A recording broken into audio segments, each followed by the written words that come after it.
कमरा नंबर 204 की लाइट आज फिर खुद ब खुद जल उठी थी।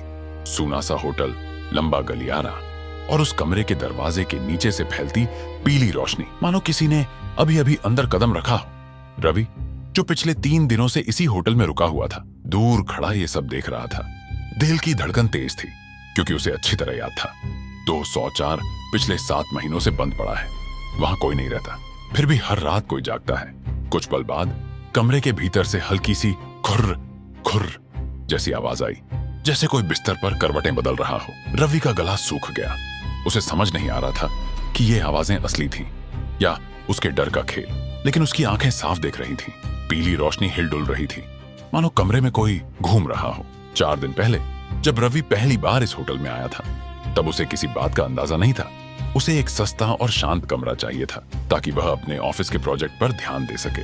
पोर्टेबल लैपटॉप, 2 बैग और उसकी थकान, बस यही लेकर वो यहाँ आया था। लेकिन पहली रात ही करीब 2:47 उसे लगा जैसे उसके कमरे के बाहर किसी के पैर घिसटने की आवाज आ रही है। उसने झांक कर देखा तो लाइट अपने आप 204 के ऊपर झिलमिला रही थी, जैसे किसी अदृश्य हाथ ने उसका स्विच छुआ हो। दूसरी रात गलियारे में ठंडी हवा गुजरी।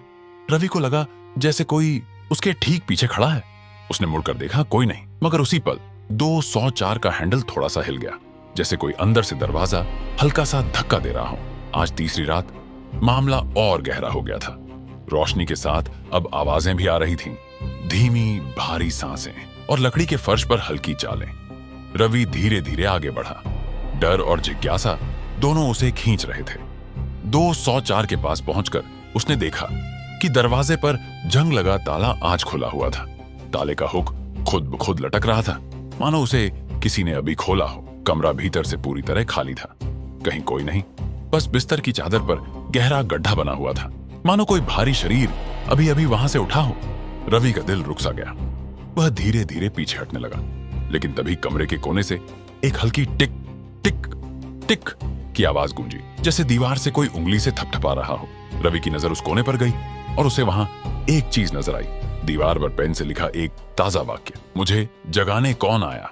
उसकी लिखावट गीली थी और नीचे फर्श पर एक गहरी गर्म सांस का धुआं अभी भी हवा में घुल रहा था। रवि पीछे मुड़ा तो पाया गलियारे की सारी लाइटें बंद हो चुकी थी। बस एक ही लाइट जल रही थी, कमरा नंबर 204 की।